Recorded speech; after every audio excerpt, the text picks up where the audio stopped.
खाड़ी के देशों से जो खबरें आ रही हैं वो किसी बुरे सपने से कम नहीं हैं। क्या दुनिया एक और महायुद्ध की दहलीज पर खड़ी है? क्या हम तीसरे विश्व युद्ध के पहले धमाके के गवाह बन रहे हैं? आज की सुबह फजेरा पोर्ट से 78 नॉटिकल माइल्स दूर एक ऐसी घटना हुई जिसने वैश्विक अर्थव्यवस्था और सुरक्षा को हिलाकर रख दिया।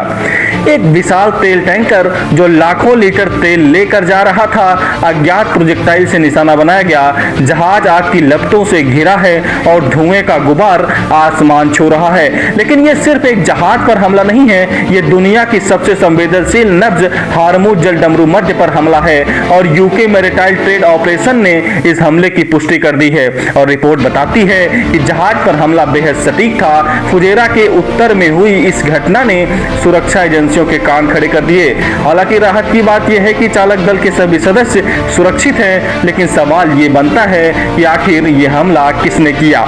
तो वहीं सोशल मीडिया और अंतर्राष्ट्रीय मीडिया में दाव की बाढ़ आ गई है। कुछ इसे सुसाइड ड्रोन अटैक बता रहे हैं तो कुछ इसे एक गाइडेड मिसाइल का काम बता रहे हैं। उंगलियां सीधे तौर पर ईरान की IRGC की तरफ उठ रही हैं, लेकिन ईरान ने अब तक इसकी जिम्मेदारी नहीं ली है। जहाज पर हमला होते ही वाशिंगटन में हलचल मच गई। राष्ट्रपति डोनाल्ड ट्रंप ने एक बेहद आक्रामक घोषणा की। ट्रंप ने साफ कर दिया कि अमेरिका अब हॉर्मुज में केवल निगरानी नहीं करेगा, बल्कि वो जहाजों को एस्कॉर्ट भी करेगा। अमेरिकी नौसेना के युद्धपोत अब हर उस व्यावसायिक जहाज के साथ चलेंगे जो इस इलाके से गुजरेगा।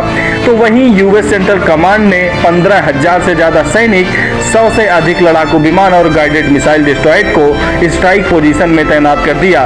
ट्रंप का ये कदम ईरान को एक सीधा संदेश देता है कि पीछे हट जाओ, वरना अंजाम भुगतने को तैयार रहो। ईरान भी चुपचाप बैठने वालों में से नहीं है। तेहरान ने जवाबी चेतावनी दी कि हार्मुज में अमेरिकी हस्तक्षेप को सीजफायर का उल्लंघन और जंग की शुरुआत मान ली जाएगी। इधर ईरान की सेना तैयारी डरावने आंकड़े सामने आए हैं। ईरान के द्वीपों पर एंटीशिप मिसाइलें तैनात है। करीब 500 छोटी लेकिन घातक लड़ाकू नौसेनाएं तैयार हैं। सबमरीन और टॉर्पीडो यूनिट को सक्रिय कर दिया गया है। हार्मुज की सक्रिय भौगोलिक स्थिति ईरान को रणनीतिक बढ़त देती है, जहां बड़े अमेरिकी जहाजों के लिए युद्धाभ्यास करना मुश्किल हो जाएगा। अब वैश्विक संकट बन चुका है। चीन ने अपने युद्धपोत इस क्षेत्र में भेजने शुरू कर दिए हैं। तर्क दिया जा रहा है कि वो अपने तेल टैंकरों की सुरक्षा खुद करेगा। वहीं रूस भी संकेत दे रहा है कि उसकी नौसेना भी इस क्षेत्र में तैनात हो सकती है। एक तरफ अमेरिका, इजराइल, UAE का गठबंधन और दूसरी तरफ ईरान को रूस और चीन का समर्थन मिल सकता है। ये परिस्थितियां सीधे तौर पर महायुद्ध की तरफ इशारा कर रही हैं और इस तनाव के बीच ईरान ने अमेरिका को एक 14 पॉइंट का प्रस्ताव भेजा है। शर्तें कड़ी हैं कि परमाणु कार्यक्रम और यूरेनियम संवर्धन जारी रहेगा, लेकिन वो अमेरिका और इजराइल से नो अटैक गारंटी चाहता है।